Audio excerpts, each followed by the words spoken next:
Interview with the Vampire. Welcome.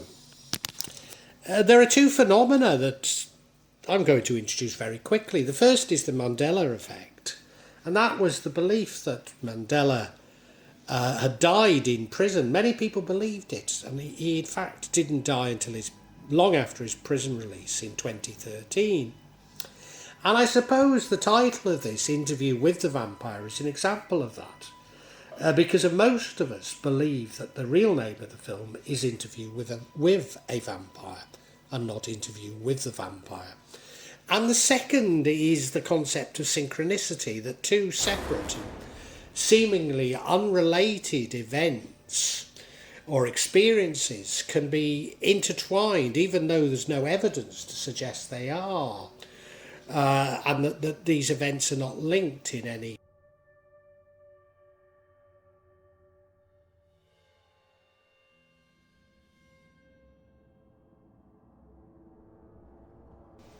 Vauquerès. As a young man, I lived at 1119 Charter Street, or Rue de Chat, in the French Quarter of New Orleans, opposite the Ursuline Convent. Now, the Ursuline Convent was home to the French casket girls, who rumour has it in New Orleans that they were actually vampires. I didn't know about it at the time, but yeah, lived nearly opposite. Also unknown to me was La Laurie mansion, was adjacent to our backyard. And I used to pass it very regularly when I was going to the Verdimart deli for my sandwiches. I say unknown to me because the La Laurie mansion is said to be the most haunted house in all of New Orleans. The hauntings are attributed to the slave of Madame La Laurie, who kept them on the property, and there's a room in La Laurie mansion where these slaves were said to be kept, and reports of them moaning coming from that room. Indeed, Madame La Laurie is supposed to have tortured and starved numerous slaves to death in that room.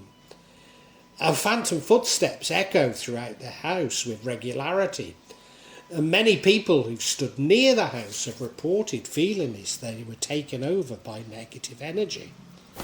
But I have to say, it never happened to me. And as I say, I passed it all the time on the way to Verdimart. Also unknown to me, just a block down from Verdimart, on Royal Street, was the former residence of the Comte Saint Germain. Jacques Saint Germain, or Comte Saint Germain, arrived in New Orleans around 1900, claiming to be Comte Saint Germain, and rented a house, as I say, on Royal Street.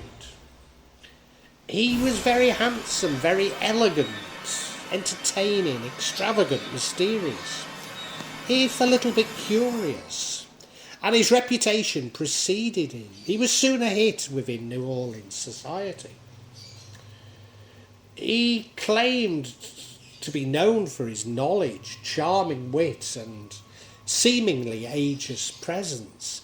He spoke of events that happened hundreds of years ago in the past with great detail, as though he had personally been there. Saint Germain was apparently cavalier and quite a ladies' man, frequently seen with beautiful women on his arm while strolling through the French Quarter, or clubbing in elegant clubs and bars late into the night. He delighted in throwing elaborate dinner parties to the city's socialites. His parties were highly anticipated due to their lavish cuisine, brought in from caterers, fine wines and entertainment. But he's said to have never eaten a bite of the food himself. In some versions of the stories, the guests included the local police department. And when I lived on Charter Street, one of my neighbours was Frank, ex-NOPD Vice Squad. And from the stories he told me, nothing had changed. There's another tale that one night Jack had a lady over to his house. In most versions, she's a prostitute, and indeed, it's said that he paid for prostitutes at his parties for the other guests to enjoy.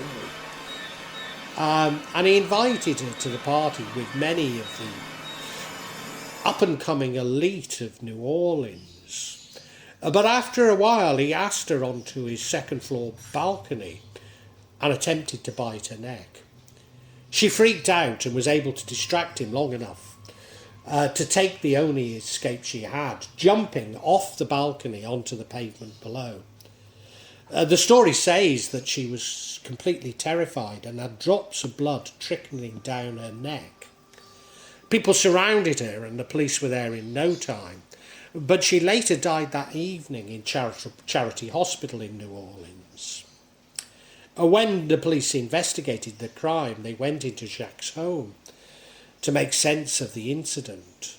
But what they found made the hair on their necks stand up, and a stench of death greeting them. In one version, they actually came back the following day after Saint Germain bought time, reminding them that they too had enjoyed of his hospitality. It's said that they found clothes from different periods in the house, all stained in blood. There was absolutely no food, no utensils in the house. But there were many bottles of what seemed to be red wine, which were in fact human blood. Although in other versions it's claimed that it was red wine mixed with blood. Jacques Saint Germain never returned to New Orleans.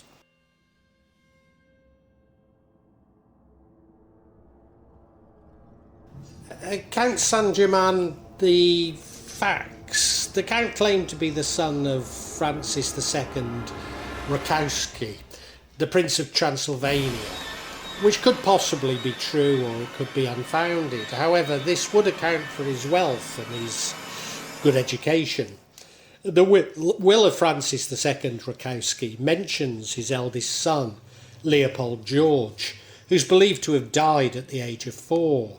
But there is speculation that maybe his identity was safeguarded as a protective measure as a result of persecution against the Habsburg dynasty.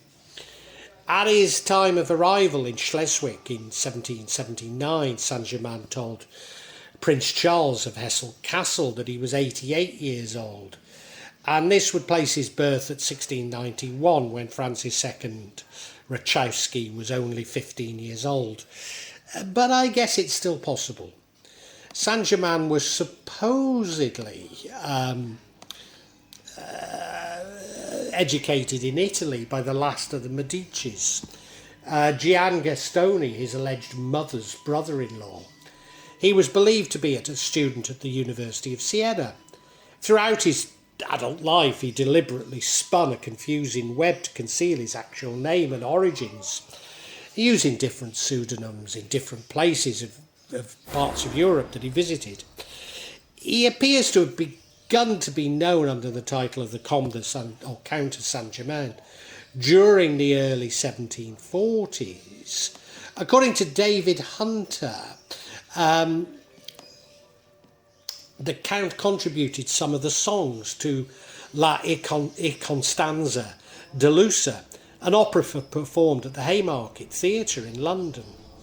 Later that year, in December of that year, the British Prime Minister Horace Walpole mentions the Count Saint Germain being arrested in London on suspicion of espionage, as this was at the time of the Jacobite Rebellion of 1745. But he was released without charge.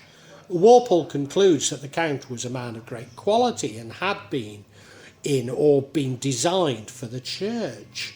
He was also a great musician, and he would have been famous had he not been a gentleman. Walpole describes the Count as pale with extremely black hair and a beard. He dressed magnificency and had several jewels and was clearly receiving large remittances. but no other figure. Saint Germain appeared in a French court around 1748. In 1749 he was employed by Louis XV for diplomatic missions. Giacomo Casanova describes him in his memoirs and said they had several meetings. He said that he claimed that he was celebrated and learned impostor. In March 1760, at the height of the 7 Years' War, Saint Germain travelled to The Hague in Amsterdam.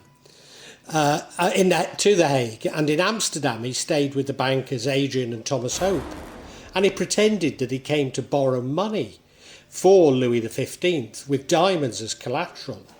British diplomats concluded that Saint Germain had the backing of Dr. Belle-Isle and possibly also of Madame Pompadour, who had been trying to outmanoeuvre the French foreign minister, the pro-Austrian Dr. Choiseul. However, Britain would not deal with Saint Germain unless his credentials came directly from the French king. Saint Germain travelled to St. Petersburg, Berlin, Vienna, Milan, Bergen, Zutphen, which was in June 1762, Amsterdam, August 1762, Venice 1769, Livorno 1770, Nuremberg 1772, Mantua 1773, The Hague 1774, and Bad Schwalsbach.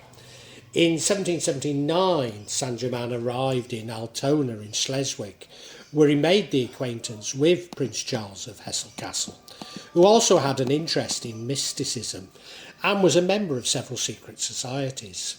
The Count showed the prince several of his gems and convinced the prince that he'd invented a new method for the colouring of cloth. The prince was so impressed that he installed the Count in an abandoned factory in Eckernförde he'd acquired especially for the Count, and supplied him with materials and cloths so that Saint Germain could proceed with the project.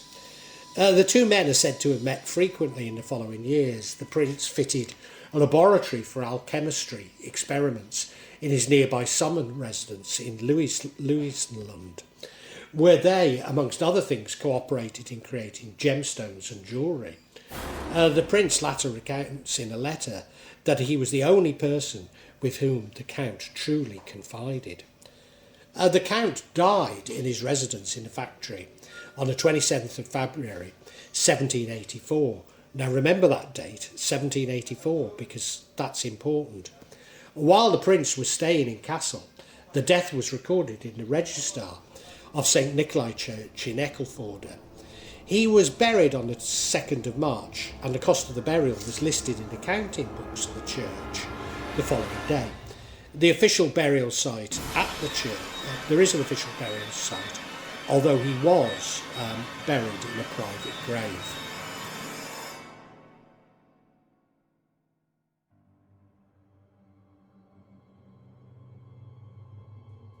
Saint Germain the myth. Those who met Saint Germain were impressed by his abilities and peculiarities. He could play the violin like a virtuoso. He was an accomplished painter. And wherever he travelled, he set up an elaborate laboratory, presumably for his work in alchemy. He seemed to be a man of great wealth, but was not known to have had any bank accounts. Could it be that he could really transmute base metals into gold, as was rumoured at the time? He often dined with friends because he enjoyed their company, but he was rarely seen to eat food himself. It's said that he subsisted on a diet of oatmeal. He prescribed recipes for the removal of facial wrinkles and for the dyeing of the hair. He loved jewels, and much of his clothing, including his shoes, was studied with them. And he perfected a technique for the painting of jewels. He claimed to be able to fuse several small diamonds into one larger one. He's also said that he could make pearls grow to incredible sizes. He's been linked with a number of secret societies, including the Rosicrucians, the Freemasons, Society of Asiatic Brothers, the Knights of Light, the Illuminati and Order of Templars. Indeed, records of the Freemasons show that they chose Saint Germain as their representative for a convention in 1785. Do you remember the date of his death? 1784. So he was a representative at a convention a year after his death. The renowned philosopher Voltaire, himself a respected man of science and reason, said that Saint Germain is a man who never dies and who knows everything. Also in 1785 he was seen in Germany with Anton Mesmer, the pioneer hypnotist, and some claim that it was Saint Germain who gave Mesmer the basic idea for hypnotism and personal magnetism. After the taking of the Bastille in the French Revolution in 1789, the Comtesse d'Adelmar said that she had a lengthy discussion with the Comte de Saint Germain. He allegedly told her of France's immediate future, as if he knew what was to come. In 1821 she wrote, "I've seen Saint Germain again. Each time, to my amazement, I see him." When the Queen, Antoinette, was murdered on the 18th of Brumaire, on the day following the death of the Duc d'Enghien in January in 1815, and on the eve of the murder of Duc de Berry. The last time she saw him was 1820, and each time he looked no older than a man in his mid-40s. After 1821, Saint Germain is said to have taken on another identity. In his memoirs, Albert Van Dam wrote of meeting a man who bore a striking resemblance to the Comte de Saint Germain, but who went by the name of Major Fraser. The most recent appearance of a man claiming to be Saint Germain was in 1972 in Paris, when a man named Richard Chanfray announced that he was the legendary Comte. He appeared on French television to prove his claim. Apparently he turned lead into gold on a camp stove before the camera. Chanfray later committed suicide in 1983. Although I have to say, if you search this platform, you will find there are still people who claim to be him to this day.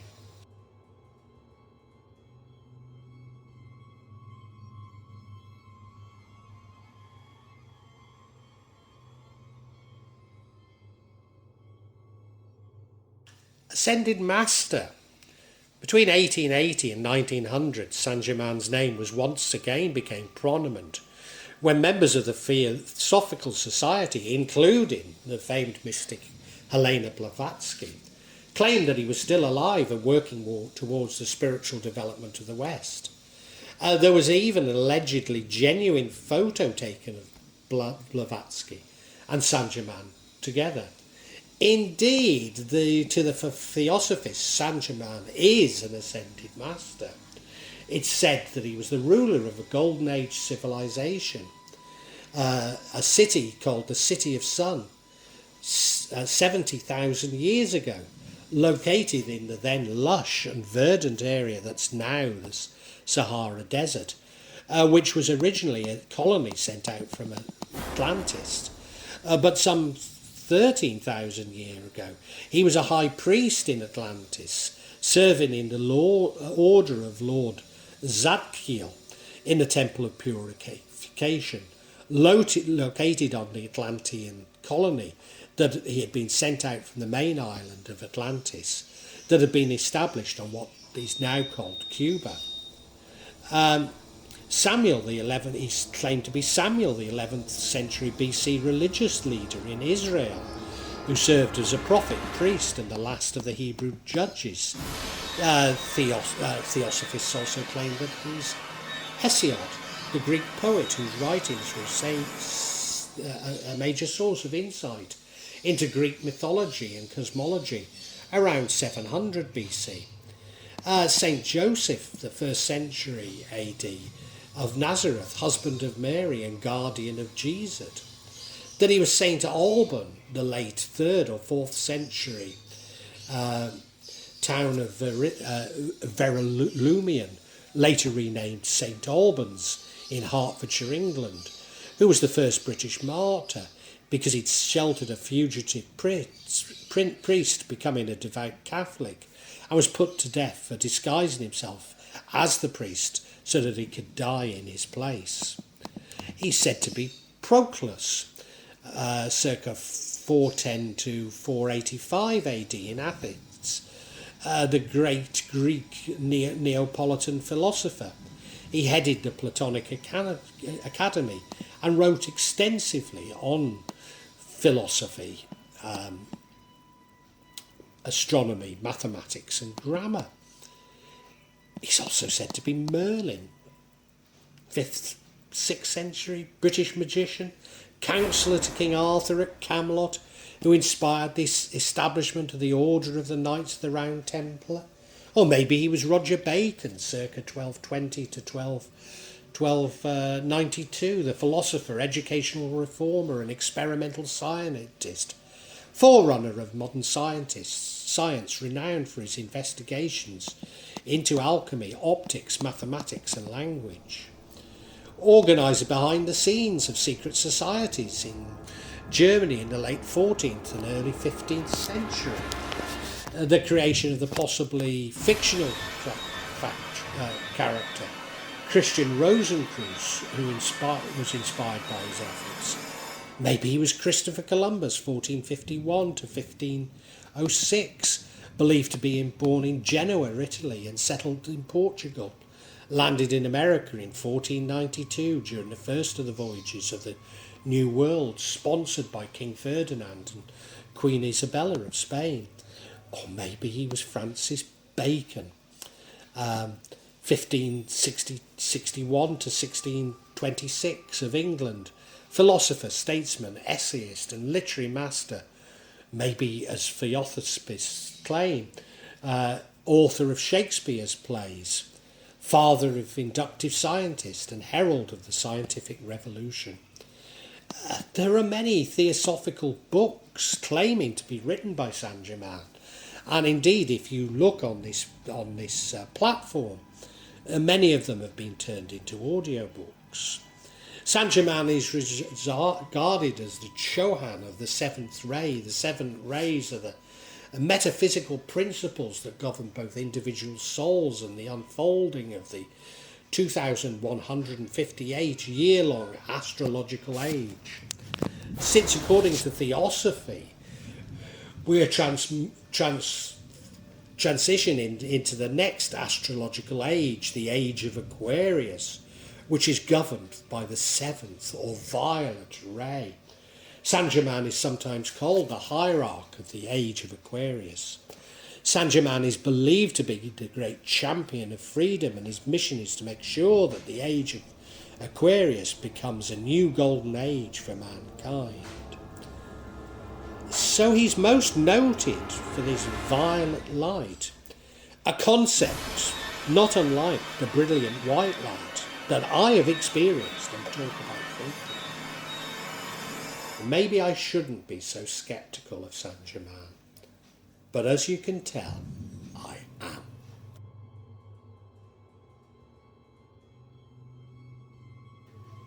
Well, I really hope you've enjoyed this vlog, and that, not only got something out of it, but provoked thoughts.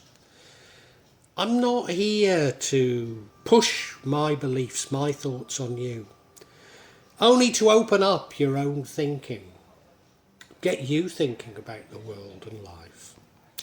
When I started The Real Magic of Java, I believed that I'd only release them every month or maybe every 2 months. But now I find myself adding to this subsection once or twice a week. But please subscribe and hit the bell to get notifications for when I add new parts to this subsection. In part, the reason why I'm doing it more often is that the concept has moved from filming rituals and events that took place in Java to me also describing my beliefs and philosophy.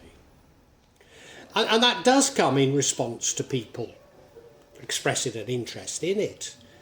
But of course, you know, me actually seeing rituals and events really doesn't happen so often. What I would say to you is that there's no attempt at subterfuge on my behalf.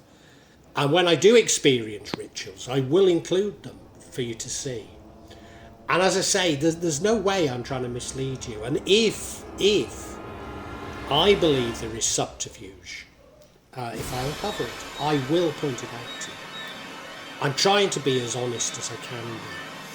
Now, please make comments, please ask questions, and I'll try to be as honest and open with you as I can be. Of course, there will be some of you who disagree with me, particularly when I talk in terms of my own beliefs, my own feelings. And, you know, you're welcome to alternative feelings, and we can agree to disagree.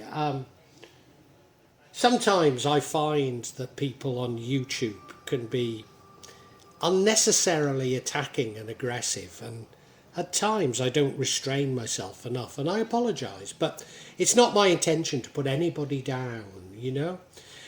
I know what I talk about can be emotive, and it can be challenging to your beliefs.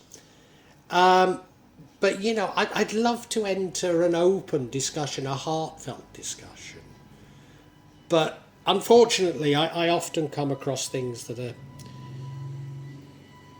especially when people quote the scriptures to me, I've just no idea where it takes us, you know. Because I'm speaking from the heart, you know. I mean, you know, sorry, if you want to quote the scriptures, I mean, do so, but it doesn't have much impact on me, you know. I personally have no desire to impose my feelings on you, and I suppose when people try to do it to me, it washes off, you know. All I'm trying to do is I'm trying to share my feelings with you, and I'd love an open discussion on feelings. I really would love it, you know. And sorry if I don't always react as best I should. I try and cure this in myself, but I think this is part of the sort of narcissism of social media that I talk about so much in this subsection. So look, if you've enjoyed it, I really urge you to listen to other sections on this channel, particularly the 4 audio books that I've uploaded onto this channel. Yes, they are in a novel format. They are novels, but they go into much greater depth than my thoughts and feelings. Now, what I would say to you is these are sequential. So my thoughts and feelings develop as we go through each chapter and each book. So it does begin with 1.1, the Chinese cemetery. But, you know, hey, it's up to you. Feel free to dip in as you wish, as you want. And, you know, really heartfelt thanks for listening to this. And I really want to say a great big thank you, and God bless you.